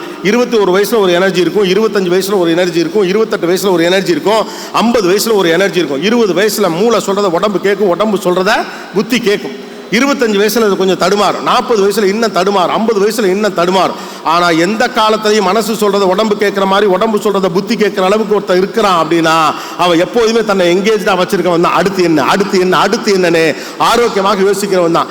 நம்ம எல்லாருக்கும் நிராகரிப்புக்கு பயம். நம்மளால இது சாத்தியம் இல்லை, நமக்கெல்லாம் இது நடக்கவே நடக்காது அப்படி நினைத்தவர்கள் கடைசி வரைக்கும் தங்கி விடுகிறார்கள். இப்போ ஒரு குமார் அவர்களுடைய கதை இதை பத்தி நான் அங்க பேசிட்டு இருந்தோம். நாங்க நேற்று கூட என்னுடைய நண்பர்லாம் சொல்லிட்டு இருந்தான், மகேஷ்லாம் கூட அந்த டீட்டெயிலாம் என்கிட்ட சொல்லிட்டு இருந்தான். ஒரு சாதாரண சின்ன நிறுவனத்தில் பணி செய்கிற ஒருத்தர் அடுத்தது ஒரு சின்ன லெவலுக்கு போயிட்டு அங்கேயே தங்கியிருக்கலாம். அடுத்தது என்னன்னு யோசிக்க ஆரம்பிக்கிறார். இன்று காலை நான் விழிப்பதற்கு ஒரு காரணம் இருக்கணும்ல, அந்த காரணம் தான் இன்றைக்கு இவ்வளவு பேர் இங்கே கொண்டாந்து சேர்த்துருக்கு. அப்ப என்னால் அது முடியும் ஒருத்தர் நம்புற போது ஆட்டோமேட்டிக்கா நடக்குது. நம்பிக்கை விதைக்கிற மனிதர்கள் அடுத்தடுத்து நம்பிக்கை விதைக்கிறார்கள். எவ்வளவு பேருக்கு இங்கே கிரிக்கெட் பிடிக்கும்? How many of you like cricket here? நம்ம நாட்டில் எல்லாருக்குமே கிரிக்கெட் பிடிக்கும் இல்லையா? முதல் டபுள் செஞ்சுரி அடிச்சது யாரும் தெரியுமா? முதலாவது இரட்டை சதம், ஒன் டே மேட்சஸ்ல முதலாவது இரட்டை சதம் யாரு? சச்சின் டெண்டுல்கர். கரெக்ட். சச்சின் டெண்டுல்கர் அதை எப்ப அடிச்சாரு தெரியுமா? சச்சின் டெண்டுல்கர் அதிகாரப்பூர்வமாக ஒன் டே மேட்சஸ் உருவாக்கப்பட்டு கிட்டத்தட்ட 39 வருஷம் நினைக்கிறேன். அதுக்கு பிறகுதான் சச்சின் டெண்டுல்கர் முதல் முறையாக 200 அடித்தார். அதிகாரப்பூர்வமாக, அதாவது 60 ஓவர்ஸ் மேட்சாக இருந்தது 50 ஓவர்ஸ் மேட்ச் அதிகாரப்பூர்வமாக ஒன் டே ஷேப்புக்கு கொண்டு வரப்பட்ட பிறகு கிட்டத்தட்ட 30 ஆண்டுகள், I am not sure about the years, கிட்டத்தட்ட 39 ஆண்டுகள், கொஞ்சம் முன்ன பின்ன இருக்கலாம், எனக்கு சரியா தெரியல. ஆனால் அந்த 39 வருஷத்தில் பல பேர் செஞ்சுரி அடிச்சிருக்கான். 150 அடிச்சிருக்கான், 175 அடிச்சிருக்கான். ஜிம்பாப்வேக்கு எதிரான ஆட்டத்தில் உலக கோப்பையில் நம்முடைய கபில் தேவ் அவர்கள் 175 ரன் அடிச்சார். அப்போ அது ஒரு மிகப்பெரிய நம்பர். அதோட வீடியோ கிளிப்பிங்கே கிடையாது, பிகாஸ் பிபிசி எனக்கு ஸ்ட்ரைக்கில் இருந்துச்சு. அதுக்கப்புறமா விவியன் ரிச்சர்ட்ஸ் 186 183 அடிச்சிருந்தார். அதுக்கப்புறம் 196 நிறைய பேர் அடிச்சிருக்காங்க. ஆனால் 200 யாருமே அடிச்சது கிடையாது. ஏன் அடிக்கல? சச்சினுக்கு முன்னாலே எவ்வளவோ கிரிக்கெட் ஜாம்பவான்கள்லாம் இருந்தாங்க. நாம சச்சின் கிரிக்கெட்டின் கடவுளுங்கிறோம். சச்சினே கிரிக்கெட்டின் கடவுள்னு சொன்ன பல விளையாட்டு வீரர்கள்லாம் இருக்காங்களே. இங்கிலாந்துக்காரன் கிரிக்கெட்டை கொண்டு வந்தான், இங்கிலாந்துக்காரன் அடிக்கல, ஆஸ்திரேலியாக்காரன் அடிக்கல, உலகத்துடைய பெரிய நாடு யாருமே அடிக்கல அவ்வளோ. ஆனால் அது அடிக்கிறதுக்கு 39 வருஷம் ஆச்சு. ஏன் யாரும் அடிக்கல? சரி, அடிக்க முடியாது அப்படின்னு ஒரு நம்ம நினைச்சிருக்கலாம். அடிக்க முடியாத விஷயமாக இது இருந்திருந்தா சச்சின் அடிச்சதுக்கு அப்புறம் இன்னொரு 30 வருஷம் ஆயிரும். 39 வருஷம் ஆச்சு முதல் டபுள் செஞ்சுரியை சச்சின் அடிக்கிறதுக்கு. ஆனா அந்த சச்சின் அடிச்ச ரெக்கார்டை பிரேக் பண்றதுக்கு அடுத்து 8 மாசம் தான் ஆச்சு. சேவாக் அடிச்சிட்டான். சேவாக் அடிச்சு முடிச்சோடனே ரோஹித் சர்மா அடிச்சு விட்டான். ரோஹித் சர்மா அடிச்சு முடிச்சது மறுபடியும் ரோஹித் சர்மாவே அடிச்சு முடிச்சிட்டான். அவன் இப்ப பொழுதுபோக்கா 250 அடிக்கிறான். இப்ப என்ன பேசிக்கிட்டு இருக்கோம்? எப்போது ரோஹித் சர்மா 300 அடிப்பான். 39 வருடமாக 200 என்ற நம்பரை ஏன் தொட முடியலன்னா 200 தொட முடியாது நம்பிக்கிட்டு இருந்தோம். 200 தொட முடியாது நம்பிக்கிட்டு இருந்தோம். அதை ஒருத்தன் தொட்டு காட்டின உடனேயும் அது நடப்பதற்குரிய ஒன்றுதான் என்ற நம்பிக்கை வந்த உடனே அடுத்த வருஷமே அடிக்கிறான் சேவாக். அதுக்கு அடுத்த வருஷமே அடிக்கிறான். இது அத்தனை பேர் டபுள் செஞ்சுரி அடிச்சு வச்சிருக்கான். அப்ப இந்த உலகத்தில் நடக்க முடியாத விஷயங்கிற ஒண்ணு கிடையாது. ஏன் நடக்க முடியாது நம்ம நினைச்சுக்கிட்டு இருக்கோம்? நம்மளால அதை செய்ய முடியாது ஏன் நினைச்சிட்டு இருக்கோம்னா நிராகரிக்கப்படுவோம்னு சொல்லிதான். நிராகரிப்பை பத்தி தயவு செஞ்சு கவலைப்படாது. நிராகரிப்பு எங்கே தெரியுமா வருது? சுய நிராகரிப்புல வருது. அடுத்தவன் நிராகரித்து விடுவான் அச்சம் எங்க வருது? அடுத்தவன் நிராகரிக்கிறது தான் அசிங்கம். நானே என்னை நிராகரித்துக் கொள்கிறேன். நான் பல இடங்களில் நிராகரிக்கப்பட்டிருக்கிறேன். நான் இல்லை, எல்லாருமே பல இடங்களில் நிராகரிக்கப்பட்டிருக்கோம். ஆனா என்ன சுவாரஸ்யம்னா நான் நிராகரிக்கப்பட்டேன் என்பது எனக்கு தெரியாது. நானும் பலமுறை நிராகரிப்புகளை சந்தித்திருக்கிறேன். ஆனால் அதெல்லாம் எனக்கு நிராகரிப்பு போல பட்டதே கிடையாது. எங்கிட்ட எல்லாம் நிறைய பேர் கேட்பாங்க, நீங்கள் பட்ட அவமானங்கள் என்னால ஒரு அவமானமும் படலைங்க, நான் மட்டும் தாங்க வந்தேன் அப்படிங்கிறது. அது எப்படி அவமானமே படலைன்னு எனக்கு தெரியாது. அவன் அவமானப்படுத்தினானே, நான் கவலைப்பட்டது முழுக்க அடுத்து என்ன பண்றதுங்கிற பத்தி தான். அவன் அவமானப்படுத்தினானா, அசிங்கப்படுத்தினானா, காரியம் தானாலாம் நமக்கு தெரியாது. அப்புறமா அவனே போயிட்டு கண்ணாடியில் பார்த்து சொல்லிடலாம், மச்சான் அவனை காண்டே தீட்டேன்னு. நமக்கு காண்டெல்லாம் ஒன்றும் ஆனதே கிடையாது. இப்போ எல்லாருக்கும் என்னன்னா ஒரு புஷ் தேவைப்படுது. யாராவது நம்மளை அவமானப்படுத்தணும், அசிங்கப்படுத்தணும். அசோக் எப்படி என்னுடைய வீட்டை நீ இடிச்சு இதை தரமட்டமாக்கணும், அது மாதிரி உங்களுடைய சொத்து உங்களுக்கு எழுதி வாங்கலாம், அண்ணாமலை இல்லைடான்னு பூரா பயில சபதம் பண்ணிக்கிட்டே தெரியலாம். தேவை கிடையாது. நீங்களே உங்களை வெற்றி பெற்ற மனிதராக மாற்றிக்கொள்வதற்கு போதுமானது. அதுக்கு ஒரு பயங்கர கோர முகம் படைத்த தாய்மாமன் வேணுங்கிற அவசியம் இல்லை. பப்ளிக்ல அசிங்கமா உங்களை பேசணும் உங்க சித்தப்பா வேணுங்கிற அவசியம் இல்லை. கல்யாண வீட்டில் முத வரிசையில் உங்களுக்கு சோறு போடாத ஒருத்தன் வேணுங்கிற அவசியம்லாம் கிடையாது. நீங்களே உங்களை வெற்றி பெறாமான மனிதராக வைத்துக் கொள்வதற்கு போதுமானது. உங்க பயம் இருக்க ரிஜெக்ஷன். அந்த ரிஜெக்ஷன் பெரும்பாலும் யாரை பத்தி இருக்குன்னு யோசிச்சு பாருங்களேன். இந்த உலகத்தில் அன்பு செய்ய 1000 மனிதர்கள் உங்களுக்கு இருக்கிற போதும் கூட நீங்கள் கவலைப்படுது உங்களை எவனா தப்பா சொல்லலாம் அவனை பத்தி தான் கவலைப்படுவீங்க. அந்த ஒத்தாளை பத்தி தான் நீங்க கவலைப்பட்டுக்கிட்டே இருப்பீங்க. உங்க குடும்பத்தில் நண்பர்களை நீங்க சின்னதாக ஒரு நல்ல விஷயம் பண்ணாலே, சின்னதாக ஒரு நல்ல சக்சஸ்ஃபுல்லான ஒன்று பண்ணாலே பாராட்டுறதுக்கு 10 பேர் இருப்பான். அவன்லாம் உங்க கண்ணு முன்னால வரவே மாட்டான். ஆனா உங்களை நீங்கள் என்ன செய்தாலும் குறை சொல்லி கொண்டிருக்கக்கூடிய ஏதோ ஒரு தாய் மாமனோ சித்தப்பனோ பக்கத்து வீட்டுக்காரனோ உங்க நினைவுல வர்றான். ஏன் நமக்கு ஞாபகம் இருப்பதெல்லாம் கெட்ட மனிதர்கள் தான். தயவு செய்து கெட்ட மனிதர்களை ஞாபகத்திலிருந்து தள்ளுங்கள். உங்களுக்காக வாழும் நல்ல மனிதர்களுக்காக வாழ பாருங்கள். அவங்க போதும் உங்களை சக்சஸ்ஃபுல்லா மேல எடுத்துட்டு போ. அவங்க போதும். ஒரு விரோதி இல்லாம நம்மளால வளர முடியாது நீங்களா நினைச்சுக்கிட்டீங்க. அப்படிதான் கிடையாது. அவன் நமக்கு விரோதி, அவன் நினைச்சிட்டு போட்டோம். நமக்கு நாம தான் விரோதி. நேத்து நான் பண்ணதை இன்னைக்கு நான் ஜெயிக்கணும். நேத்து ஆளு இன்னைக்கு எதிரி, அவ்வளவுதான். நேற்றை விட நான் இன்று சிறப்பாக இருக்கிறேனாங்கிறதா. That's why I said that energy is same. மனுஷனுக்கு ஒரே மாதிரியான எனர்ஜி இருக்கு. அந்த எனர்ஜி எதுக்கெல்லாம் நீங்க செலவிட போறீங்க அப்படிங்கிறதா முக்கியமான. ரைட்டா? ஒரு 100 கலோரி எனர்ஜி நீங்க வச்சிருக்கீங்கன்னா எதிர்த்து வீட்டுக்காரன் என்ன சொல்றாங்கிறதுக்கு 10%, பக்கத்து வீட்டுக்காரன் என்ன சொன்னான்னு 10%, என்னை அவமானப்படுத்தி விட்டான்னு 10%, அவன் என்னை மதிக்கலன்னு 10%, அவன் என்கிட்ட காசு இருந்தா என்ன இப்படிலாம் நடத்தி இருப்பானான்னு வீட்டுக்குள்ள உட்காந்து கதர் கேதி எழுதுல 10%, இப்படி போக மிச்சம் பேருக்கு 50% வச்சுக்கிட்டு நீங்க என்ன பண்ண போறீங்க? Use all your 100% energy for your own self. நேரத்தை, எனர்ஜியை நீங்க உங்களுக்காக பயன்படுத்துங்க. நாம எப்போதுமே நேரத்தை, எனர்ஜியை அடுத்தவர்களுக்காக பயன்படுத்திட்டு இருக்கோம்.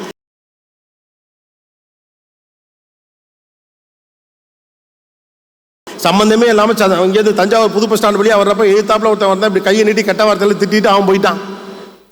ஆனா அவன் யாருன்னே உங்களுக்கு தெரியாது. அவன் ஏதோ கோவம் மேல, பொண்டாட்டி மேல கோவமோ, புள்ள மேல கோவமா, அவன் யார் மேல எரிச்சால காட்டுறதுன்னு தெரியாம நம்மகிட்ட டெலிகாலர் வந்தவர்கிட்ட நம்ம காட்டின மாதிரி அவன் காட்டிட்டு போயிட்டான். ஆனா உங்க மண்டை முழுக்க அதுதான் ஓடிக்கிட்டு இருக்கும். அப்படின்னா நீங்கள் எதற்கு முக்கியத்துவம் கொடுக்குறீர்கள் இருக்கு. லைஃப்ல நீங்க முக்கியமான ஆளா மாறணும்னு நினைச்சீங்கன்னா எதுக்கு முக்கியத்துவம் கொடுக்கணும், எதுக்கு முக்கியத்துவம் கொடுக்க கூடாதுன்னு உங்களுக்கு தெரிஞ்சிருக்கணும். த priority makes people perfect and successful. எதுக்கு ப்ரையாரிட்டி கொடுக்கணும், எதுக்கு ப்ரையாரிட்டி கொடுக்க கூடாது அப்படிங்கிற இம்பார்ட்டன்ஸ் நமக்கு எப்போ தெரியுதோ அப்போ ஆட்டோமேட்டிக்காக வந்துடும். வாழ்க்கையில் நமக்கு தேவையான விஷயங்களுக்கு ப்ரையாரிட்டி கொடுக்குறப்ப நமக்கு பிரச்சனை கிடையாது. அடுத்தவன் என்ன நினைப்பானோன்னு சில விஷயத்துக்கு நீங்கள் ப்ரையாரிட்டி கொடுக்குறப்ப தான் சிக்கல் வந்து சேருகிறது. நம்முடைய வீட்டுக்குள்ள இருக்கக்கூடிய பொருட்கள் 60% மேலான பொருட்கள் அடுத்தவர்களுடைய பார்வையில் பட வேண்டும் என்பதற்காக நாம் வாங்கி வைத்திருப்பது அப்படிங்கிறான். நமக்கு ஒன்றும் அது அவ்வளோ பெருசாக தேவை இருக்காது, ஆனால் வாங்கி வைக்கிறோம். ஏன்? அவங்க வீட்டில் அது இருந்துச்சுல, நம்ம வீட்டில் இது இருந்துச்சுல. எத்தனை பேர் வீட்டில் டைனிங் டேபிள் இருக்கு? எவனாவது அந்த டைனிங் டேபிள் உட்காந்து சாப்பிட்ருக்கீங்களா? பேக் வைக்கிறது, கேண்டில் வைக்கிறது, பழைய சாமான் வைக்கிறது, பழம் வைக்கிறது, அழுக்கு துணி வைக்கிறது, அப்புறம் வீடு எல்லாம் சுத்தம் பண்ணல மற்ற சாமான்லாம் தூக்கி வைக்கிறது. அதுக்கு எதுக்கு அங்கே ஒரு டைனிங் டேபிள்? ஏன்னா போனப்போ மாமா வீட்டிலே வச்சிருந்தாங்க, நாமளும் நம்ம வீட்டில் ஒரு டைனிங் டேபிள் வச்சிருப்போம். அப்போ அடுத்தவர்களுக்கான ஒரு வாழ்க்கையை வாழ முயற்சிக்கிற போது நமக்கு ஏற்படக்கூடிய மிகப்பெரிய சிக்கல் என்ன அப்படின்னு கேட்டால், நம்மிடம் இருக்கக்கூடிய பணம் தேவையில்லாமல் செலவு செய்யப்படுகிறது. அந்த தேவையில்லாத செலவு நமக்கு தேவைப்படக்கூடிய சேமிப்பை தொலைத்து விடுகிறது.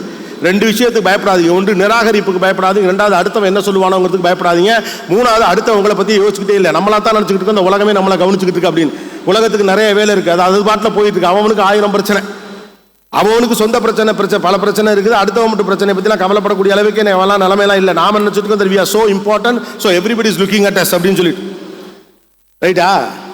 நான் ஒரு தடவை என்னுடைய திருமணமான புதிதில் ஒரு மாலுக்கு போயிருந்தேன் ட்ரெஸ் எடுக்கிறதுக்காக. நான் என் மனைவி எல்லாம் போயிருந்தோம். அப்போ ஒருத்தர் பூ போட்ட சட்டை போட்ட ஒருத்தர் கொஞ்சம் பெரியவராகவும் இருந்தார். அவர் என்ன பண்ணுறாரு, என்னையே ஊற்று பார்க்குறாப்புல. அந்த ஆள் ஊற்று பார்க்குறவர் வந்து நம்மகிட்ட பேசினாலாவது வேலை முடிஞ்சு போச்சு வணக்கம் சொல்லிட்டு முடிச்சு விட்றலாம். நான் போகிற பக்கம்லாம் பின்னாலே வரவர். எனக்கு என்னடா இருந்தாலும் என்னடா ஹேண்டில் பண்ணுறதுன்னு தெரியல. நான் போயிட்டு பெருமையாருடைய மனைவிட்டு அவருடைய ரசிகர் போல இருக்கு, ஃபோட்டோ எடுக்கிறதுக்காக பின்னாலே வராரு. புது மாப்பிள்ளையில நம்ம பாட்டு அள்ளி விட என் மனைவி அங்கே நிற்கிறாங்க, சொந்தக்காரங்களாம் அங்கே நிற்கிறாங்க. அப்புறம் என்ன பண்ணேன், நானே அவர்கிட்ட போயிட்டு உங்களுக்கு என்ன என்னோட ஃபோட்டோ எடுத்துக்கணுமா அப்படின்னு கேட்டேன். அவர் பயந்து இப்படி பின்னால் போயிட்டார். ஐயோ என்னடா இருந்தாலும் இப்படி சொல்கிறாருன்ட்டு. என்னங்க அப்படின்னு அவர் சொன்னார், உங்கள் பேர் மாரிசாமி தானே அப்படின்னாரு. யாரு? உங்கள் பேர் மாரிசாமி தானேன்னு. இது மாரிசாமி? ஐயோ குடும்பத்தோடு வந்திருக்கேன், அசிங்கப்படுத்தாதே. அப்போ என்ன ஒன்று தெரியாதாயா? இத்தனை வருஷமா இப்போ டிவியில் இருக்கணையா? என் ஃப்ரெண்டெல்லாம் டிவி ஆஃப் பண்ணாலே தெரியுதுடா அவன் மூஞ்சிங்கிறான். அந்த அளவுக்கு நம்ம டிவியில் வந்துக்கிட்டு இருக்கிறோம். அவர் சொல்கிறார் நீங்கள் மாரிசாமியான்னு. நான் ஒன்றும் இல்லைங்க. அவர் சொன்னார், அவர் வெளிநாட்டு போய் 15 வருஷம் ஆச்சான். 15 வருஷத்துக்கு ஆச்சு. இப்பதான் இந்தியாவுக்கே திரும்ப வராரு. அவரோட ஃப்ரெண்டு ஒருத்தர் மாரிச்சாமியா, அவர் என்ன மாதிரியே இருப்பாரா, நான் தான் அந்த மாரிச்சாமினே பின்னால் சுத்திட்டு இருந்திருக்கான். நான் தான் நினைச்சுக்கிட்டு இருந்திருக்கேன் பயங்கர கோபிநாத்த உலகத்துக்கே தெரியும், அவர் எங்கூட போட்டோ எடுக்கிறதுக்காக சுத்திட்டு இருக்காருன்னு சொல்லிட்டு அவரை பொறுத்த வரைக்கும் நான் மாரிச்சாமி தான். மறுபடியும் நான் மாரிச்சாமி இல்லைன்னு சொன்னோன்னே சாரின்னு சொல்லிட்டு அவர் பாட்டுக்கு போயிட்டே இருந்தார். அப்ப நாமளா தான் நினைச்சுட்டு இருக்கோம் நம்மள உலகத்துக்கே தெரியும் பூரா பயலுக்கு மாரிச்சாமி சுப்பிரமணியன்னு ஏதோ வேலை இருக்கு. Don't worry about others. அவன் அதை சொல்லிவிடுவான், இவன் அதை சொல்லிவிடுவான், அவங்க இதை நினைச்சிருவாங்க. அவங்களாம் அதெல்லாம் நினைக்கல, நீங்களாம் ஏன் ஓவரா நினைக்கிறீங்க? நம்மளா தான் நம்மள ஓவரா நினைச்சுக்கிட்டு இருக்கோம். நம்மள கிட்டு குடிஞ்ச தலை நிமிராம சில இடங்களில் போவோம், எல்லாரும் நம்மளை கவனிக்கிறாங்களா? அதெல்லாம் யாரையும் கவனிக்கிறதெல்லாம் கிடையாது. உலகம் மாறி போயிருக்கு, அவனுக்கு பிரச்சனை இருக்கு, அவனுக்கு நல்லது கெட்டது இருக்கு. தயவு செய்து அடுத்தவர்களுடைய அங்கீகாரத்திற்காகவும் நிராகரிப்பிற்காகவும் காத்திருக்காதீங்க. ஒரு விஷயத்தை எப்படி மிகச்சரியாக செய்ய வேண்டும் என்பது உங்களுக்கு தான் தெரியும். இந்த துறையில் நீங்க இருக்கீங்கன்னா இந்த துறையில் வெற்றி அடைவது எப்படி என்பது உங்க வீட்டில் இருக்க உங்க சொந்தக்காரனை விட உங்களுக்கு தான் தெரியும். இன்னும் சொல்ல போனா உங்களுடைய கவுண்டர் பார்ட் ஒருத்தர் இருப்பார், அவருக்கு தான் தெரியும். அப்ப நீங்க செய்யக்கூடிய செயல்பாடுகளை வச்சு உங்களை உதாசீனப்படுத்தக்கூடிய, உனக்கு அறிவு இல்லை, உனக்கு பெருசா புத்திசாலித்தனம் இல்லை, உனக்கு இந்த தொழிலை நடத்த தெரியல அப்படின்னு சம்பந்தம் இல்லாத வேறொரு தொழில் இருக்கக்கூடிய ஒருத்தர் சொல்லுவது என்பது அவருடைய இயலாமையை காட்டுகிறார். ஏன்னா அவருக்கு இந்த இண்டஸ்ட்ரி தெரியாது இல்லையா? அப்ப அவருக்கு இந்த இண்டஸ்ட்ரி தெரியாது, அவர் என்ன சொல்லுவார், இதை உன்னால செய்ய முடியாது அப்படின்னு சொல்லுவார். அவர் செய்யக்கூடிய தொழிலை அவருக்கு தெரியும், நீங்க செய்யக்கூடிய தொழில் உங்களுக்கு தான் தெரியும். ஆனா மனசு என்ன நினைக்குதுன்னு கேட்டா அடுத்தவுடைய அங்கீகாரத்தை பெறுவதுதான் வெற்றி என்று நினைக்கிற கிடையாது. பலவிதமான மேடைகளை சந்திப்போம். எங்க மகேஷ் இப்போ அவனும் நிறைய இடங்களில் பேசுவான். பலவிதமான மேடைகளை நாங்கள் எல்லாம் சந்திப்போம். சில இடங்களில் கைத்தட்டல் பறந்துகிட்டே இருக்கும், சில இடங்களில் எல்லாரும் அமைதியா இருப்பாங்க, சில இடங்களில் இடையில கைத்தட்டுவாங்க, சில இடங்கள் அப்படியே மௌனமா இருக்கும், சில இடங்கள் அழுவாங்க. இப்படி பல்வேறு விதமான அனுபவங்கள் இருக்கும். அப்ப கைத்தட்டினதுனால அந்த மேடையில பேசின பேச்சு சிறந்த பேச்சா, அமைதியா இருந்ததுனால சிறந்த பேச்சா, இல்ல சில பேர் அழுததுனால சிறந்த பேச்சா, இல்ல பேசி முடித்தவுடன் சில பேர் எழுந்து நின்று கைத்தட்டினார்களே அதனால சிறந்த பேச்சா? அதெல்லாம் கிடையாது. பேசி முடிச்சுட்டு போகல மன நிறைவோடு நீங்கள் இருந்தால் அது சிறந்த பேச்சு, அவ்வளவு மட்டும்தான். பேசினவன் மன நிறைவோடு இருக்கான் அப்படின்னா அது சிறந்த பேச்சு. அப்போ ஒரு பணி என்பது முதலில் உங்களுக்கு மன நிறைவை தர வேண்டும். Don't look out for anybody's expectation and appreciation. எப்ப நீங்க அவங்களுடைய அப்ரூவலுக்காக காத்திருக்கீங்களோ, அவர்கள் அங்கீகரித்தால் தான் நான் வெற்றி அடைந்ததாக கருதி கொள்ள முடியும் என்று நீங்கள் நம்புகிறீர்களோ, அப்பொழுது நிராகரிப்புக்கு பயப்பட ஆரம்பிப்பீர்கள். நிராகரிப்புக்கு பயப்பட ஆரம்பிக்கிற போது சிக்கல் என்னவாகும்னா முயற்சி செய்வது தடைபட ஆரம்பிக்கும். ஒருவேளை இது தோற்று போனால், அடுத்தவர் நிராகரித்தால் என்ன ஆகுமோ என்ற அச்சத்தில், அடுத்தவர் கேலி கூத்தாக பேசி விடுவார் என்ற கவலையிலேயே அந்த நிராகரிப்புக்கு பயந்து ஒரு கட்டத்தில் இதை செய்வதை நீங்கள் தடுக்க ஆரம்பித்து விடுங்க. மனசு தடுக்க ஆரம்பிச்சு செய்யாத. ஒருவேளை தோற்று போச்சுன்னா அவன் சிரிப்பான், செய்யாத. ஒருவேளை ஒர்க் அவுட் ஆச்சுன்னா நான் அப்பவே சொன்னல அப்படின்னு சொல்லுவான். ஒருவேளை தோற்று போச்சுன்னா ஊருக்குள்ள உனக்கு இருக்கிற மரியாதை போயிடும் அப்படிங்கிற நிராகரிப்புக்கு பயந்து நம்ம என்ன பண்ணிடுறோம், நாமளே நிராகரிச்சிடும். ஒரு மனிதன் தனக்கு செய்கிற மிகப்பெரிய துரோகம் என்ன தெரியுமா? தன்னைத்தானே நிராகரித்துக் கொள்வது. தன்னைத்தானே நிராகரித்துக் கொள்வதுதான் ஒரு மனிதன் அவனுக்கு செய்யக்கூடிய மிகப்பெரிய துரோகம். அவனுக்குள்ள அவ்வளவு திறமை இருக்கு, ரைட்டா? ஒருத்தர் ஒரு பேச்சு போட்டிக்கு போறான், சின்ன வயசுல பேசுறான், கைத்தட்டல் கிடைக்குது, ஆனா வெற்றி பெற முடியல. இப்ப அடுத்தவுடைய கைத்தட்டல் மட்டும் அல்லது யாரும் கொடுக்கக்கூடிய சர்டிபிகேட் மட்டும் தான் ஒருத்தனை பெரிய பேச்சாளராக அர்த்தமா? கிடையாது. எனக்கு பேச முடியும் நம்புறவன், என் பேச்சின் வழியாக மாற்றத்தை உண்டாக்க முடியும் நம்புறவன், என் பேச்சின் வழியாக சமூகத்தில் ஒரு புள்ளியை நகர்த்தி வைக்க முடியும் என்ற நம்புறவன் தொடர்ந்து பேசிக்கிட்டே இருப்பான். அந்த பேச்சு ஒரு நாள் அந்த சமூகத்தை மாற்றும். இந்த உலக வரலாறு தொடர்ச்சியாக அப்படியான மனிதர்களை சந்தித்திருக்கிறது. நான் இப்ப செய்யற சின்ன பிசினஸ் இப்போதைக்கு எனக்கு போதுமானதாக இருக்கு, இதோட அடுத்த லெவலுக்கு நான் போவேன், அதுல பிரச்சனைகள் வரும், 4 பேர் தப்பா பேசுவான், உனக்கு பத்தாது, உனக்கு அறிவு இல்லை, அகலக்கால் வைக்கிறதெல்லாம் சொல்லுவான், என்ன பண்ணுவான், இருக்கட்டும். நானும் 4 நல்லது கெட்டது செஞ்சு 4 பேருக்கு உபயோகமா மாறி அடுத்தவனுக்கு நல்லது கெட்டது செய்யற மாதிரி உன்னை உருவாக்குங்கிற திண்ணத்தோடும் நம்பிக்கையோடும் போகிற மனிதர்கள் மிகப்பெரிய வெற்றியை வாழ்க்கையில் அடைகிறார்கள். Just go and bang this world. The world is full of opportunities. லைஃப்ல வாழ்க்கை முழுக்க, உலகம் முழுக்க இருக்கு, உங்க உலகத்தில் அவ்வளவு இருக்கு. அதனால அடுத்தவுடைய நிராகரிப்புக்கு பயப்பட சொந்த நிராகரிப்புல போயிருக்கு. அது சிம்பிள், உங்களோட முடிஞ்சு போயிருதுல. இதை நானே வேணான்னு சொல்லிட்டேன்னு வச்சுக்கோங்களேன், பிரச்சனை இல்லை, என்னோட முடிஞ்சு போயிருது. ஆனா நீங்களே வேணான்னு சொல்றதன் வழியாக என்ன செய்கிறீர்கள்னா, நீங்கள் உங்கள் திறமைக்கு என்ன செய்யணுமோ அதை உங்களால செய்ய முடியாம போயிருது. அதனால உங்க மேல கோவம். அதுதான் நான் சொன்னேன், உங்களுடைய பெட்டர் வெர்ஷனாக உங்களால் இருக்க முடியாமல் போகிற போது உங்களுக்கு ஒரு கோபம் வரும். இந்த கோபம் வருவதற்கு பின்னணியில் இந்த சுய நிராகரிப்பு இருக்கிறது. கவலைப்படாதீங்க, ஜெயிக்குதோ ஜெயிக்கலையோ உங்களால் ஒரு விஷயத்தை செய்ய முடியுமா செஞ்சு பாருங்க. லைஃப் இதோட போயிருமோங்கிற கவலை இருக்குல்ல. நான் சொன்ன இந்த அலுப்பு இருப்பதற்கான காரணம் என்னன்னா, என்னால் அடுத்து பெரிதாக வர முடியாது என்று நாமவே அங்கலாய்த்து கொண்டு இருக்கிறோம். அப்படிலாம் கிடையாது. ரிசல்ட்டை பற்றிலாம் கவலைப்படாதீங்க, பாட்டு போயிட்டே இருங்க. It's by product.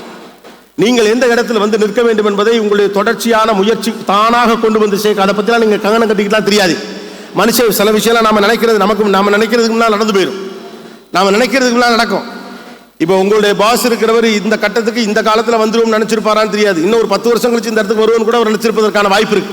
ஆனா அவர் சின்சியரா ஒரு விஷயத்தை தொடர்ச்சியாக கன்சிஸ்டண்டா அடுத்தவங்களுடைய நிராகரிப்பை பற்றி, விமர்சனத்தை பற்றி கவலைப்படாமல் தொடர்ச்சியாக செய்கிற போது ஆட்டோமேட்டிக்காக அவர் குறித்த காலத்திற்கு முன்னதாக ஒரு இடத்துக்கு வந்து உட்கார்ந்துருவார்.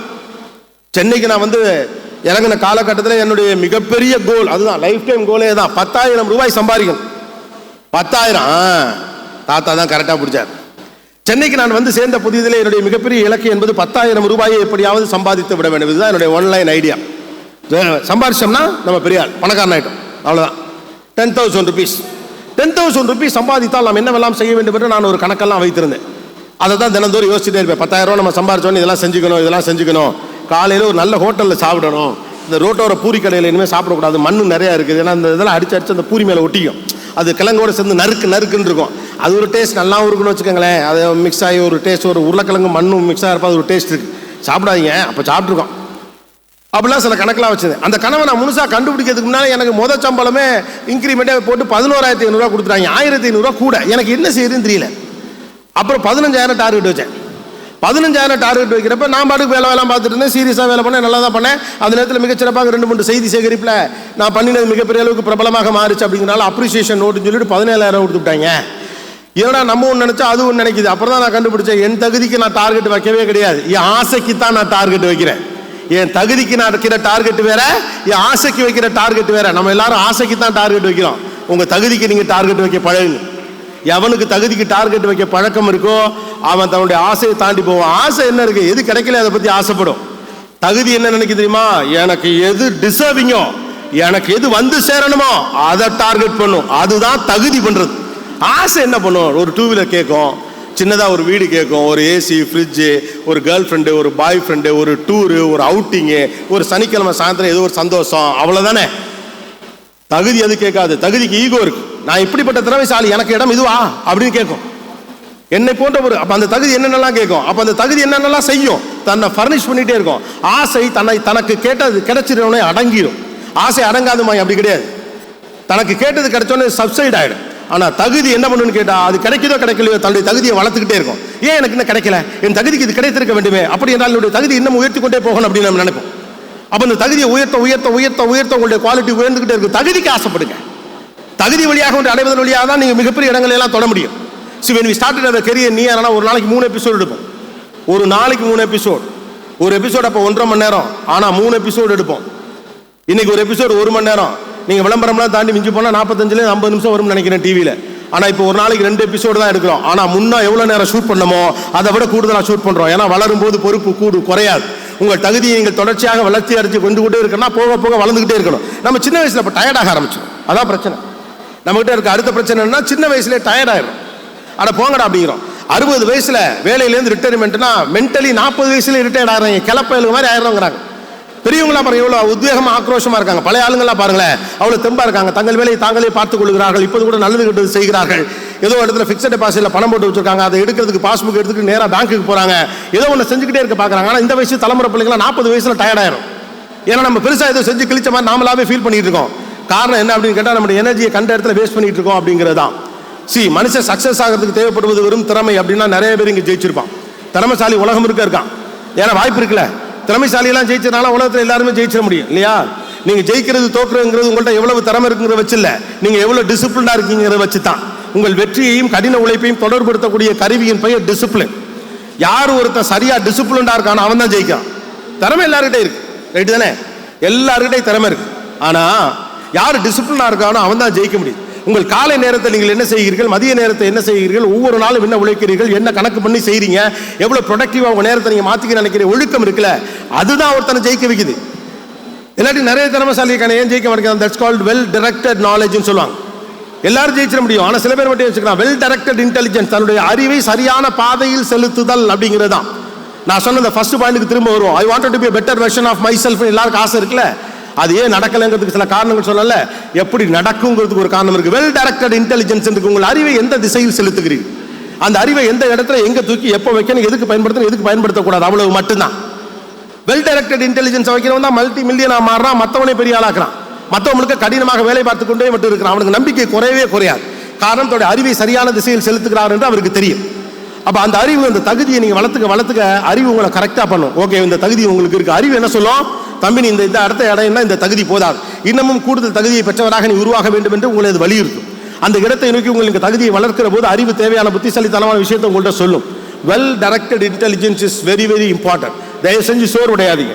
சின்ன வயசுல ரிட்டையர் ஆகாதீங்க. இந்த உலகம் ரொம்ப பெருசு. இந்த உலகத்துல வெற்றிங்கிறது பல்வேறு அளவுகோல்களின் கீழே வருகிறது. உங்கள் மகிழ்ச்சியை கொண்டாடுகிற ஒரு வெற்றி, உங்கள் வாழ்க்கையின் பொருளாதாரத்தை கொண்டாடுகிற வெற்றி, உங்களால் 4 பேர் நல்லா இருந்தாங்கிற ஒரு வெற்றி, இப்படி 1008 வெற்றி இருக்கு. முன்னை விட மகிழ்ச்சியாக இருக்க வேண்டிய காலகட்டம் இது. முன்னை விட சந்தோஷமாக இருக்க வேண்டிய காலகட்டம் இது. முன்னை விட அடுத்தவருக்கு உதவ வேண்டிய காலகட்டம் இது. முன்னை விட அதிக நேரத்தை சேமிக்க வேண்டிய காலகட்டம் இது. 40 வருஷத்துக்கு முன்னால குடும்பத்தில் டைம் ஸ்பெண்ட் பண்றதுக்கு நேரம் இல்லைன்னு சொன்னா அதுல நியாயம் இருக்கு. காரணம் அவனுக்கு டைம் இல்லை, ரைட்டா? ஏன்னா அவ்வளவு வேலை இருக்கும். காலையில் எந்திரிச்சு போனாருன்னா அவ்வளவு வேலைகளை பார்க்கணும். அவ்வளவு ஆள் பலம் கிடையாது. ரெண்டாவது வந்து எந்திர பலம் கிடையாது, ரைட்டா? முன்னெல்லாம் தந்தின்னு ஒன்று வரும். இங்க இருக்க பெரியவங்கள்ட்ட எல்லாம் கேட்டு பாருங்க. இப்பெல்லாம் டெலகிராம்லாம் கூட்டி கொண்டு ஸ்கூல்ல இருந்து காட்டுறாங்க. தந்தி வந்துச்சுனாலே கிளவியெல்லாம் மாறல அடிச்சுக்கிட்டுங்க. சென்னையிலேருந்தோ வெளியூர்லேருந்தோ தந்தி வந்தாலும் எவனா செத்து போயிட்டான் அப்படின்னு அர்த்தம். எவனாவட்ட பாஸ் ஆனது கூட தந்தியில் வரும். ஆனால் தந்தி ஒன்று வந்தோம்னா இங்கே இருக்க 2 கிளவி நெஞ்ச பிடிச்சிடும். ஒருத்தர் செத்ததை தந்தி கொடுத்து 4 மணி நேரம் 5 மணி நேரம் கழிச்சா வந்துடும். அதுதான் மோஸ்ட் ஃபாஸ்டஸ்ட் ஸ்ட்ரீம். சென்னையிலேருந்து அப்போலாம் நான் காலை இருக்கிறப்ப லெட்டர் போடணும்னா 3 நாள் ஆகும். மெட்ராஸில் இருந்துட்டு ஒருத்தர் தஞ்சாவூரில் இருக்க பிள்ளையை காதலிக்கவே முடியாது. லெட்டர் போட்டு 3 நாள் வதக்குன்னு உட்காந்துருக்கான அந்த பிள்ளைக்கு இந்த லெட்டர் போயிடுச்சுன்னா அது கரெக்டாக அந்த பிள்ளை கைக்கு போனால் அது அந்த பிள்ளை தான் படிக்கணும். வேற ஒன்று எடுத்து தொலைஞ்சிடக்கூடாது. அந்த புள்ள அந்த லெட்டரை பத்திரப்படுத்தணும். மறுபடியும் ஒரு லெட்டர் எடுக்கிறதுக்கு லெட்டர் வாங்கணும். ரகசியமாக உட்காந்து ஒரு இடம் தேடணும். யாருக்கும் தெரியாமல் போஸ்ட் பண்ணணும். 3 நாள் கழிச்சு கரெக்டாக அவன் வீட்டில் இருக்கிறப்ப போஸ்ட்மேன் கொண்டாந்து அவன் கையில் கொடுத்து லவ் கன்ஃபார்ம் ஆகணும். 6 நாள் ஆகும். இப்பெல்லாம் அப்படியா? நேராக மணிரத்ன படத்தில் மாதிரி நான் உன்னை கல்யாணம் பண்ணிக்கலான்னு இருக்கேன். நேராக எல்லா ப்ராசஸையும் கட் டவுன் பண்ணிட்டானுங்க. அப்போ முன்ன விட கூடுதலாக நேரம் இருக்கணும். நேரம் கூட இருக்கு, அறிவு கூட இருக்கு, திறமை கூட இருக்கு, வாய்ப்பு கூட இருக்கு, உலகமே கைக்குள்ளே இருக்கு. இது எல்லாம் இருந்துக்கிட்டு நம்ம சோர்வாக இருக்கும். நம்ம புரிஞ்சுக்க வேண்டியதுதான். ஏன்னா மனசு என்ன சொல்லுது? என்கிட்ட எதுவுமே இல்லைன்னு சொல்லுது. வாழ்க்கையில இருக்கிறத பார்க்கறவன் ஜெயிக்கிறான், இல்லாததை பார்க்கறவன் தோக்குறான். இவ்வளவுதான். லைஃப்ல இல்லாததை பார்க்கறது ரொம்ப ஈஸி. உங்க எல்லாத்தையும் ஒரு லிஸ்ட் இருக்கு தெரியுமா இல்லையா? Everybody have a list of that what they don't have. எல்லார்கிட்டையும் தன்னிடம் என்னவெல்லாம் இல்லை என்று ஒரு லிஸ்ட் இருக்குது. என்கிட்ட பணம் இல்லை, காசு இல்லை, சொந்தக்காரன் பழக்க வழக்கம் சரியில்லை, பூரா பேரும் துரோகம் பண்றான், இவ்வளோ லிஸ்ட் வச்சிருக்கீங்களா? யாராவது உங்களுடைய பலம் என்ன லிஸ்ட் வச்சிருக்கீங்களா? பலம் என்ன லிஸ்ட் வச்சிருக்கவன் எல்லாருமே பலத்தை கேபிட்டலைஸ் பண்ணிடுறான். அதான் வெல் டைரக்டட் இன்டெலிஜென்ஸ். என்னுடைய பலம் இதுன்னு கண்டுபிடிக்கிறவங்கலாம் அது போயிடறான். பலவீனத்தை தெரிஞ்சு வச்சுக்கணுங்கிறது தப்பு கிடையாது. ஆனால் பலவீனத்தை பற்றி மட்டுமே கவலைப்பட்டு கொண்டு இருப்பது. எல்லாருக்கும் பலவீனம் இருக்கு. அதை எதை இட்டு அந்த பலமா அதை மாற்றணும் அப்படிங்கிற கணக்கு தான் இங்கே ரொம்ப முக்கியமானது. People those who concentrate on the strength, they build an empire. People those who concentrate more on their weakness fall in the same place, they never come up.